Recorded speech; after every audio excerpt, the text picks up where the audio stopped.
Hello friends, मैं प्रशांत आप सबका आपके चहीते सेक्स एक सुखी जीवन का मंत्र डॉक्टर विजय दहीफले के साथ इस खास कार्यक्रम में तहे दिल से स्वागत करता हूं।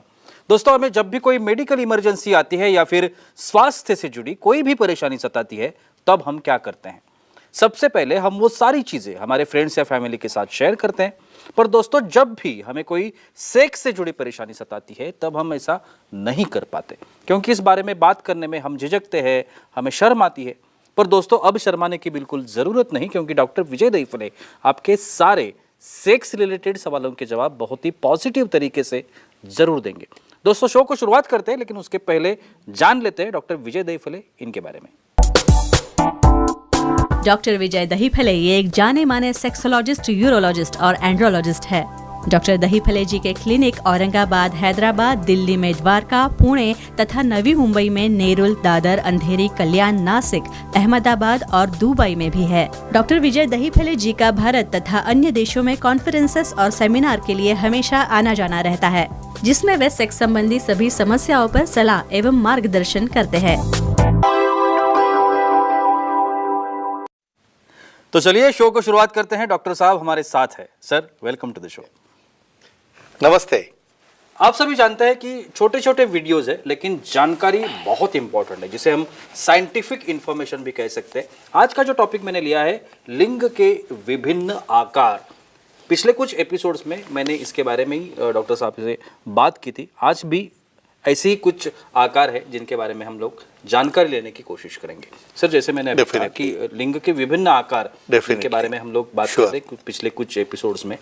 आज जिस बारे में मैं बात करना चाहता हूँ, फ्रैकल्ड पेनिसिस करके एक आकार है, या उसे कहा जाता है। तो ये फ्रैकल्ड पेनिसिस क्या होते हैं? श्योरली जी प्रशांत जी, यहाँ पे जो सीरीज चल रही है सेक्स एजुकेशन, सेक्सुअल अवेयरनेस और सेक्सुअल सेफ्टी, इसके अंतर्गत पूरी साइंटिफिक इन्फॉर्मेशन हम दर्शकों को दे रहे हैं उनकी डिमांड की वजह से। भाई, पेनिस के विभिन्न आकार क्या है, प्रकार क्या है, नॉर्मल क्या है, एबनॉर्मल क्या है, ये फ्रेकल्ड वाले क्या है, डिस्क्राइब करेंगे एक दायरे के अंदर। Time, place, person, condition, culture, safety, consenting, अपना ओन और नॉन पार्टनर उसके साथ ही आजमाना है। भाई, ये प्रकार क्यों देखना है? भाई, आपको समझना चाहिए भाई नॉर्मल क्या है, एबनॉर्मल क्या है। फ्रेकल्स छिट्टे वाले हम बनाना देखते हैं ना, बिल्कुल, डॉट डॉट डॉट डॉट रहते हैं उसके ऊपर। तो ऐसे छिट्टे वाले, डॉट वाले भी पेनिस रहते हैं, उसे हम नॉर्मल कहते हैं।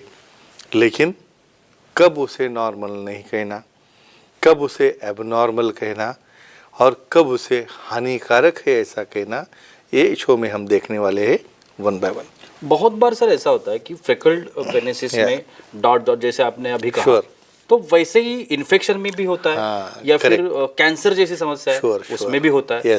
तो ये जो फर्क है तीनों में, ये कैसे तय करें कि ये अलग है कुछ? ये इम्पोर्टेंट है। किसी भी प्रकार का डॉट जिसका कलर बदल रहा है, जिसके ऊपर ईचिंग हो रहा है, जिसके अंदर से कोई सिक्रीशन आ रहा है, और कभी कभी कैंसर बोल रहे हो आप, कैंसर के ऐसे धीरे धीरे ऐसे पिंपल्स या ऐसे कोई पैपिला वहाँ पे दिखाई देते हैं, कोई ऐसे एलिवेशन जैसे, तो ये रहते हैं एबनॉर्मल। और अपना ही सेम पार्टनर है, भाई पहले ऐसा नहीं था और ऐसा कुछ नया उसको दिख रहा है, वहाँ पे कुछ वॉर्ड्स आ रहे हैं, वहाँ पे फिंगर जैसा कुछ दिख रहा है, वहाँ पे रेडनेस हो रहा है, ब्लैकनिंग हो रहा है। सो रूटीन से जब चेंज हो रहा है, भले अपना ही पार्टनर हो, उसे ट्रीटमेंट देने के बाद ही समागम करना है, नहीं तो इसका क्रॉस इन्फेक्शन आपको हो सकता है। कुछ ऑडियंस है हमारे साथ, उनके भी कुछ सवाल है। मुकेश जी है नोएडा, दिल्ली से, उनका फोन है। मुकेश जी, पूछिए, क्या सवाल है आपका? हेलो, बोलिए। बोलो सर। ग्लैंस पेनिस में रिंग क्यों डालते हैं और उसके कोई परेशानी होती है क्या? होता है क्या ऐसा? क्या बात है। इसलिए तो सेक्स एजुकेशन इम्पोर्टेंट है। पियर्सिंग, भाई लोग उसके अंदर डायमंड डालते हैं, पता है आपको? पियर्सिंग करेंगे, गोल्ड डालेंगे उसके अंदर, डायमंड डालेंगे, यहाँ पे तो अपना नॉर्मली मेंटेन करना डिफिकल्ट है। लेकिन इसका साइंस क्या होता है बोलता हूँ। क्या होता है, फोर प्ले में बहुत बार पार्टनर को जो है वहाँ पे ज़्यादा स्टिमुलेशन चाहिए, वहाँ पे किसी प्रकार से फ्रिक्शन होना चाहिए, भले एक्ट करते वक्त हो या ओरल सेक्स करते वक्त हो, तो वहाँ पे इनर्ट मटेरियल से प्रॉपर असेप्टिक प्रिकॉशन लेके सेक्सोलॉजी, यूरोलॉजी, एंड्रोलॉजी से वहाँ पे भूल दे के एक रिंग डाली जाती है, उसे कुछ अट्रैक्टिव डायमंड या जो अच्छा प्लेटिनम जैसा मटेरियल भी रहता है लैक्स में जाता है वो। लेकिन भाई एक प्रकार से हम क्या कहेंगे, एक प्रकार का आभूषण है, अट्रैक्शन है, जैसे कान में बाली है वैसे यहाँ पे नीचे बाली, बिल्कुल बस ये रहता है। But it is also normal, लेकिन कंसेंट के बाद और पार्टनर के एक्सेप्टेंस के बाद ही। बिल्कुल सर। और एक जैसे हम आकार कह सकते हैं, ये हेयरी पेनिसिस कहते हैं, तो अभी ये बताइए कि इसको हेयरी पेनिसिस ऐसा क्यों कहा जाता है? बालों वाले जी डेफिनेटली ये नॉलेज इंपॉर्टेंट है। क्यों भाई, कुछ लोगों में देखते हो आप पूरी बॉडी के ऊपर पूरे हेयरी हेयर आते हैं, तो उसी तरह भाई इनके हेयर्स रूटीनली पेनिस के बेस में स्टॉप होना चाहिए। तो इनके हेयर पूरे शाफ्ट पे भी आ गए, पूरे ग्लास के ऊपर वाले स्किन पे भी आ गए, सिर्फ सामने वाला टिप खुला दिख रहा है। इसे कैसे हेयरी पेनिसेस, ये भी नॉर्मल रहते हैं, लेकिन पार्टनर का कोई ऑब्जेक्शन होगा तो इसे ट्रीटमेंट लेना जरूरी है। बिल्कुल सर। अभी ये भी बताइए कि ये अगर हेयरी पेनिसिस हो तो उसके फायदे क्या होते हैं? दोनों बोलता हूँ, दोनों साइड से। बिल्कुल। पहले तो सबसे इम्पोर्टेंट है भाई वेरिएशन एक्सेप्ट करो, समझो यहाँ पे क्यों दिया होगा ऐसा, यहाँ पे हेयर्स बाजू में हेयर्स है, स्क्रोटम के वहाँ पे हेयर्स है, भाई एक ऐसा है कोई ऊपर से इन्फेक्शन आ गया है। अभी इतना तो अनहाइजीनिक कोई रहता नहीं, लेकिन कुछ इन्फेक्शन हो, कुछ बैक्टीरिया हो, वहाँ पे वो अटक जाएंगे। फिरोमोन्स यानी उसमें से एक स्मेल आता है, और वो जो स्मेल है ना अट्रैक्ट करता है पार्टनर को। ये एक थ्योरी हो गई।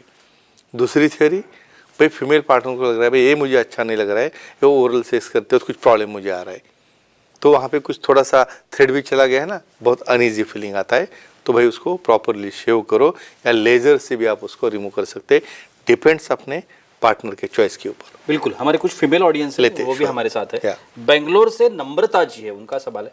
नम्रता जी पूछिए, क्या सवाल है आपका? प्रणाम सर। प्रणाम, बोलिए। जैसे लिंग के भिन्न आकार होते हैं वैसे योनि के भी होते हैं क्या? हाँ, नया टॉपिक दिया अभी। मुझे लगता है पेनिस का होने के बाद वही टॉपिक हम लेंगे। जी जी। जैसे वेरिएशन मेल में है, उसी तरह फीमेल में 5 प्रकार के अलग अलग वजाना रहते हैं। एक बिकिनी थेरेपिस्ट जो है सैन फ्रांसिस्को ने, उसने स्टडी की है, कुछ तुलिप जैसा वजाना है, कुछ कर्टन जैसे है, कुछ बारबी जैसे है, कुछ हार्स शू जैसे है, ये अलग अलग प्रकार रहते हैं। और कुछ पफी भी रहते हैं, जिसमें कुछ समझो लेबिया इनर छोटे है, बाहर के माइनर है, इस प्रकार के विविध प्रकार है, हम डिटेल में देखने वाले हैं। बट इन शॉर्ट ये भी मेल के जैसे एबनॉर्मल अलग अलग नॉर्मल फॉर्म रहते हैं, कैसे डिफरेंशिएट करना एबनॉर्मल्स पे, वही शो में हम देखेंगे। सर और एक टाइप है जिसे कहा जाता है शेव्ड पेनिसिस। हाँ। अब ये बताइए कि शेव्ड पेनिसिस क्या होता है? यानी अपने हेयरी के अपोजिट। बिल्कुल। देखो हर एक की अपनी अपनी पसंद है भाई, अपना अपना एक स्टाइल है अपने पार्टनर को रिझाने का। तो कुछ लोगों को एक बहुत चकाचक, पूरा ना मिशानी ना दाढ़ी नहीं ना नीचे भी, पूरा एकदम चकाचक साफ करके एकदम क्लीन रखा है, तो ऐसे पेनिसेस को कहते हैं शॉर्ट पेनिसेस। आपको कहाँ पे भी कुछ नहीं दिखेगा। भाई पार्टनर को अच्छा लगता होगा तो अच्छी बात है, नहीं तो बोलेगा जैसा दाढ़ी रखो वैसा वहाँ पे बाल रखने पड़ेंगे। लेकिन it all depends on partner choice. बिल्कुल। या आखिरी सवाल, शेव्ड पेनिसिस के बारे में अभी आपने बताया, अभी उसके फायदे भी बताइए। हाँ, तो इसलिए तो शेविंग की उसकी। बिल्कुल। यहाँ पे क्या रहता है आपको देखता हूँ, इमीडिएटली देखने के बाद भाई अट्रैक्शन पहले विजन में आना चाहिए। भाई भगवान ने, निसर्ग ने सब पार्ट सेम बनाया, अपना चेहरा हो सब कुछ हो, वैसे भी वही पार्ट है अट्रैक्टिव लगना चाहिए। भाई शेविंग करने से उसका पूरा शाफ्ट दिख रहा है, उसका शेप दिख रहा है, टेस्टिस दिख रहा है अच्छी तरह से, नीचे वाला पेरिनियम दिख रहा है, भाई उसको देख के भी एक्साइटेशन होता है। बहुत बार लीकिंग करना होगा, उसके लिए तो समझो ऑयल या कुछ लुब्रिकेंट लगाया तो उससे आप मसाज, लीकिंग और ये भी कर सकते हैं। तो ये हुआ इसका फ़ायदा। और इस तरह से मेल को जैसा फ़ायदा है, उसी तरह से जब CAT कोएटल अलाइनमेंट टेक्निक में फीमेल के ऊपर भी समझो लुब्रिकेंट लगा के वही फ्रिक्शन मूवमेंट करेंगे तो ऑर्गेज़म में फ़ायदा होता है। तो फ्रेंड्स एक ही कहूँगा, ऐसे वेरिएंट शेप्स है, डॉक्टर से, सेक्सोलॉजी, यूरोलॉजी, एंड्रोलॉजी से पहले डिफ्रेंशिएट करो, डिप्रेशन में मत जाओ, हेट मत करो। निसर्ग ने सबके लिए अच्छा ही पेनिस दिया है, लेकिन कुछ एबनॉर्मल होगा तो विशेषज्ञ से मिलो, प्रॉब्लम सॉल्व करो और अपना निजी जीवन एंजॉय करो। क्या बात है, बहुत ही अच्छी जानकारी थी आज के एपिसोड में भी। लेकिन वक्त की पाबंदी है, हमें यहाँ पे रुकना पड़ेगा। लेकिन आप अगर डॉक्टर साहब की सलाह लेना चाहते हैं तो स्क्रीन पर आप अभी डॉक्टर साहब के कॉन्टैक्ट डिटेल्स दिख रहे हैं, जिसमें कॉन्टैक्ट नंबर है, ईमेल आईडी है, सर का वेबसाइट आईडी है। आप कहीं पर भी डॉक्टर साहब को कॉन्टैक्ट कर सकते हैं और अपनी हर एक समस्या का बहुत ही पॉजिटिव तरीके से समाधान भी पा सकते हैं। तो चलिए रुकते इस एपिसोड में, अगले एपिसोड में फिर मुलाकात होने वाली है। तब तक के लिए शुक्रिया।